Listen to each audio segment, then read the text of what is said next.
Hi guys, good evening. So far we have discussed entire details of noun. We have understood kinds of noun, numbers of noun, genders of noun, and cases of noun, and how to use cases of noun. So ahead of that comes the next parts of speech, and it is pronoun. Now we will understand pronoun in complete detail. Pronoun क्या होता है? Actually, pronoun is a word which is used in place of a noun or a noun phrase. Pronoun क्या होता है? Pronoun जो होता है वो a pronoun is a word which is used in place of a noun or a noun phrase. है ना? क्या हुआ? नाउन और नाउन फ्रेज की जगह पर जो शब्द इस्तेमाल होता है उसे हम प्रोनाउन कहते हैं। अब प्रोनाउन का इस्तेमाल क्यों करते हैं? Pronoun is very important parts of speech in English language to make और English sentences more attractive and what to make them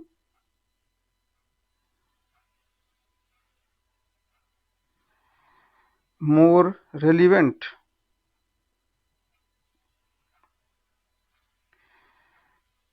Actually, use of pronouns reduces the redundant use of a noun or noun phrase in a sentence. First of all, we must know how many kinds of nouns are there and generally what are pronouns. Okay, generally what are pronouns. So the list of pronouns has been given here. I, मैं, जब हम अपने लिए कहीं पर किसी शब्द का इस्तेमाल कर रहे हैं, किसी सेंटेंस में हम अपने को रिप्रेजेंट करना चाह रहे हैं प्रोनाउन से, तो वो क्या होगा?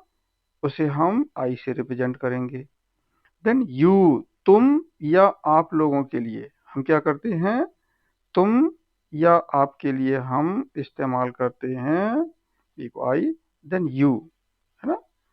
वी, हम या हम सब लोग, दे, वे लोग। वी में आई इज ऑलवेज इंक्लूडेड, है ना? आई मतलब मैं हमेशा शामिल रहता हूं वी में, दे में मैं नहीं रहता, है ना? तो ये बड़ी फंडामेंटल चीज जो अगर कोई नहीं जानता है तो उसके लिए है, otherwise most of you must be knowing it. He means वह पुरुष के लिए, शी वह महिला के लिए ना। इट यह किसी वस्तु के लिए इस्तेमाल होता है, तो यह, दिस, है ना? जब कोई वस्तु पास में होती है तो उसको दिस, एंड दैट जब कोई वस्तु दूर होती है, दीज जब बहुत सारी वस्तुएं पास में होती हैं तो ये, और दोज मीन्स वे जब बहुत सारी वस्तुएं दूर होती हैं तो उनको हम इस्तेमाल करते हैं वे। एक और प्रोनाउन बड़ा कॉमन होता है, उसको कहते हैं हुज, है ना? Whose is also a pronoun. तो मैं अब आपको बताता हूं कि कैसे प्रोनाउन नाउन की रिडंडेंसी को सेंटेंस में दूर करता है। हम एक सेंटेंस लेते हैं, for example, Mahatma Gandhi was born in 1969। अब हम फिर कह रहे हैं Mahatma Gandhi was the greatest leader of freedom movement. Again, Mahatma Gandhi started his satyagraha from South Africa. अब देखिए यहां पर हमारे क्या है, महात्मा गांधी शब्द का इस्तेमाल कई बार किया गया है, तो इससे क्या हमारा सेंटेंस बड़ा ऑकवर्ड लग रहा है कि हम बार बार महात्मा गांधी रिपीट किए जा रहे हैं। तो this is called redundancy means inappropriate use of a noun or noun phrase in any sentence. So pronoun क्या करता है? Pronoun reduces that unwanted use of a noun or noun phrase in a sentence and makes it smaller as well as beautiful and appropriate in English language. So here Mahatma Gandhi can be replaced by he. तो next sentence में हम क्या करेंगे? He was the greatest leader of freedom movement. And next sentence, he started his Satyagraha from South Africa. तो हमने लिखा ना, in second and third sentence Mahatma Gandhi has been used redundantly and this can be replaced by pronoun he. So use of pronoun reduces unwanted use of a noun or noun phrase in a sentence. इसका मतलब pronoun हमारे लिए बहुत ज़्यादा important है। हमने noun तो अभी तक समझ लिया, नाउन के सब कुछ समझ लिया, नाउन के टाइप समझ लिए, है ना, नाउन के डेफिनेशन समझ ली, नाउन के और सारे एग्जाम्पल समझ लिए, नाउन के जेंडर्स, नंबर्स, केसेस सब समझ लिए, but without use of pronoun, है ना, if we are only using noun in a sentence then it will look very awkward. हमें अपनी इंग्लिश को सुंदर बनाने के लिए, अपने सेंटेंसेस को मोर एम्फेटिक और इम्प्रेसिव बनाने के लिए हमें प्रोनाउन का भी इस्तेमाल करना होगा, क्योंकि हर जगह हम नाउन का इस्तेमाल नहीं कर सकते। नोट, एक चीज हमने नोट की है कि pronoun is an unproductive word because क्या है कि इसका नया ओरिजिन अब नहीं हो रहा है, जितने प्रोनाउंस ऑलरेडी डेवलप हो चुके हैं, जितने एक्सप्लोर हो चुके हैं वही हैं, ठीक है। इनकी जो मैक्सिमम नंबर्स है वो बड़ी लिमिटेड है, समवेयर अराउंड वो 25 से 30 के आसपास हैं। And I am giving the list of pronouns here, जैसे I, we, you, they, she, he, it, this, that, these, those, one, ones, anybody, somebody, nobody, anything, something, anyone, someone, no one, none, who, whom, which, what, etc. तो ये सब क्या है? These are pronounce, है ना। Number कितनी है? 25। This is unproductive word, है ना। So far we have discussed about definition of pronouns कि हमारे प्रोनाउंस इतने तरीके के हैं, है ना, और ये सब प्रोनाउंस की लिस्ट है। Now let me come to discuss kinds of pronouns one by one. Okay, so let me have kinds of pronouns. अब देखते हैं प्रोनाउंस के काइंड्स कितने तरह के होते हैं। Generally there are 9 kinds of pronouns, और 9 काइंड्स ऑफ प्रोनाउंस में क्या है अब हम आपको बताते हैं। देखिए one by one. First is personal pronoun, जिसे हम व्यक्तिवाचक सर्वनाम कहते हैं। इनकी सबकी डेफिनेशन और examples I will tell you later. Okay, next one is possessive pronoun. Possessive pronoun को क्या कहते हैं हम? पजेसिव प्रोनाउन इज कॉल्ड अधिकारवाचक सर्वनाम, जहां से हमारे लिए किसी चीज के पजेशन का एक भाव हमारे लिए पैदा होता है कि हमारे पास कोई चीज है ना। इंटरोगेटिव प्रोनाउंस, जहां से किसी सेंटेंस में एक प्रश्नवाचक भाव पैदा होता है, वहां इंटरोगेटिव प्रोनाउन का इस्तेमाल होता है। डिस्ट्रीब्यूटिव प्रोनाउन, जहां पर किसी चीज के डिस्ट्रीब्यूशन का एक सेंस हमारे सेंटेंस में हमें नजर आता है, वहां पर डिस्ट्रीब्यूटिव प्रोनाउन यूज होता है। इसे व्यष्टिवाचक सर्वनाम कहते हैं। डिमॉन्स्ट्रेटिव प्रोनाउन, संकेतवाचक, जहां से किसी तरह का एक डिमॉन्स्ट्रेशन, मतलब एक किसी का प्रदर्शन, एक संकेत मिल रहा है, वहां पर डिमॉन्स्ट्रेटिव प्रोनाउन का इस्तेमाल होता है। Next one is indefinite pronoun, जो अनिश्चित मीन्स अनिश्चितता बताते हैं। अनिश्चयवाचक, जहां से कोई भी निश्चय की संभावना न हो, ऐसे प्रोनाउन को हम इंडेफिनिट प्रोनाउन कहते हैं। Next one is relative pronoun. जिस प्रोनाउन से हमें मतलब किसी हमारे प्रीसीडिंग नाउन का संबंध पता चलता है उसको हम कहते हैं relative pronoun. Then come reflexive and emphatic pronouns. Reflexive and emphatic pronouns are निजवाचक प्रोनाउंस, जो अपने ही बारे में, अपने ही एक्शन के बारे में हमारा कुछ डिस्क्राइब करते हैं, उनको हम रिफ्लेक्सिव प्रोनाउंस कहते हैं।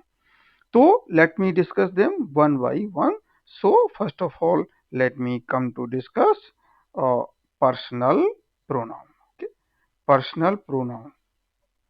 So personal pronoun is here a pronoun which is used in place of the name of a person, place, or thing is known as personal pronoun. Pronoun which is used in place of a name of person, place, or things is called personal pronoun. Personal pronouns are generally 7 in numbers and they are I, we, you, they, he, she, and it. All these personal pronouns can be used in a subject form in a sentence. They can, however, be used as an object in the given sentence as well, but with different form as given below. मतलब personal pronouns जो होते हैं वो subject के तौर पर generally किसी sentence में यूज होते हैं, लेकिन वो थोड़ी डिफरेंट फॉर्म के साथ में ऑब्जेक्ट फॉर्म में भी यूज होते हैं, और हम उन पर्सनल प्रोनाउंस का सब्जेक्ट ऑब्जेक्ट फॉर्म में यूज आपको बता रहे हैं। वो कैसे, इस लिस्ट से आप बेहतर समझ पाएंगे। देखिए कैसे। Here is use of personal pronouns as subject and object. So subject object, I subject के हम प्रोनाउंस देख लेते हैं, ये हैं, ठीक है। तो सब्जेक्ट में होंगे I, we, you, he, she, it, they. Object form में जब हम इनको यूज करेंगे तो आई का हमारा मी होगा, वी का अस होगा, यू का यू होगा, ही का हिम, और सी का हर, इट का इट, एंड दे का देम। ठीक है। अच्छा, दूसरी बात, इट का कोई भी क्या है, it can be used for all except persons. It एक ऐसा हमारा पर्सनल प्रोनाउन है जिसका इस्तेमाल हम इंसान के अलावा सभी चीजों के लिए कर सकते हैं, लेकिन कुछ विशेष परिस्थितियों में हम इंसान के लिए भी कर सकते हैं। अब देखिए,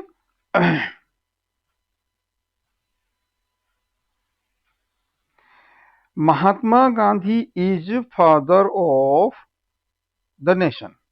कौन? Mahatma Gandhi. Mahatma Gandhi is father of the nation, ठीक है। He was freedom fighter. तो हमने महात्मा गांधी के लिए क्या किया, ही, है ना, ही हमने महात्मा गांधी को इस्तेमाल किया।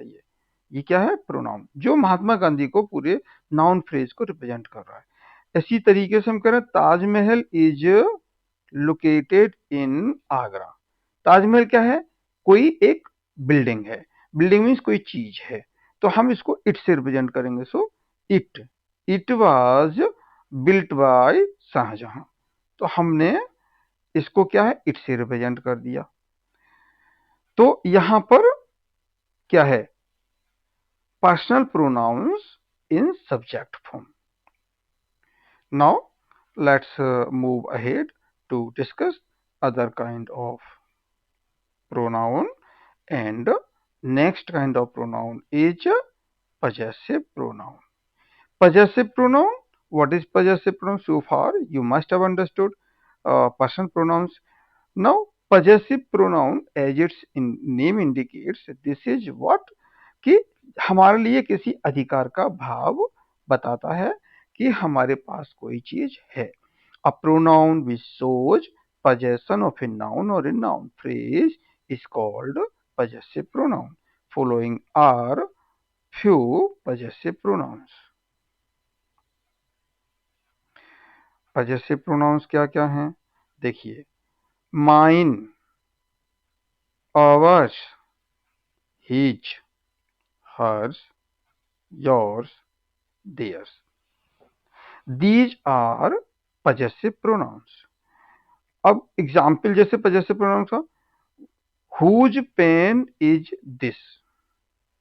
ठीक है, हमने आंसर दिया इट इज माइन। तो यहां पर जो माइन यूज हुआ है ना, ये जो माइन यूज हुआ है ना, ये माइन, माइन क्या है? This is a possessive pronoun.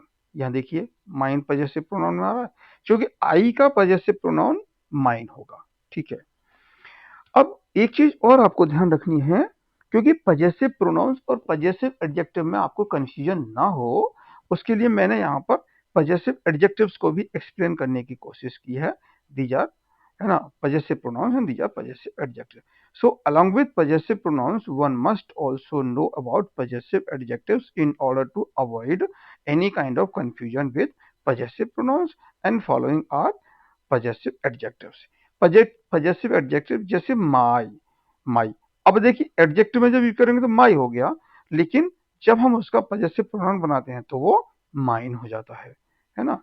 Likewise our, hour means हमारा, आवर्स पजेसिव प्रोनाउन, हिज, ये सेम है, हर, लेकिन वहां हर्ष हो गया, your, yours possessive pronoun and your is possessive adjective, their possessive adjective and theirs is possessive pronoun, and its is a possessive adjective, और its का कोई possessive objective नहीं होता है। ठीक है, मतलब its का कोई possessive pronoun नहीं होता है। अब हम आपको कुछ और एग्जाम्पल्स एक्सप्लेन करते हैं। जैसे now, it is my pen, my, है ना, तो यहां मैंने क्या किया, पजेसिव एडजेक्टिव यहां कह रहे हैं कि हुज पेन इज दिस। मैंने आपको डिस्टिंग्विश करने की कोशिश की कि कैसे पजेसिव प्रोनाउन और कैसे पजेसिव एडजेक्टिव का इस्तेमाल करें। तो एक सेंटेंस को हम पजेसिव प्रोनाउन और पजेसिव एडजेक्टिव के यूज के साथ में मतलब एक ही सेंटेंस को पजेसिव प्रोनाउन पजेसिव एडजेक्टिव के साथ बना सकते हैं। वो कैसे? जैसे हुज पेन इज दिस, जब हम पजेसिव प्रोनाउन के साथ बनाते हैं तो कहते हैं दिस इज माइन, यह मेरी है। लेकिन जब मैं पजेसिव एडजेक्टिव के साथ में बनाऊंगा इस सेंटेंस को, तो होगा इट इज माई पेन, है ना। Likewise my name is Shyam and yours, आपका नाम क्या है? My name is Shyam and yours, मैंने क्वेश्चन किया आपका, तो yours is a possessive pronoun. तो अब आंसर क्या दे रहे हैं? माइन इज हीरा, वो पजेसिव प्रोनाउन है, एंड माइन मीन्स माइन, मेरा, इन पजेसिव प्रोनाउन, मेरा नाम क्या है? अभी हम माइन में नाम ऑलरेडी इंक्लूडेड है, this is inclusive of name as well, so this is possessive pronoun. अब हम, अगर हम इस चीज को पजेसिव एडजेक्टिव में यूज करें, जैसे he is a friend of mine, possessive pronoun, इसी सेंटेंस को अगर मैं पजेसिव एडजेक्टिव के साथ में लिखना चाहूं, तो मैं लिखूंगा he is one of my friends. My is possessive adjective. So up to here you must have understood difference between possessive pronoun and possessive adjective, and it is what most important thing to understand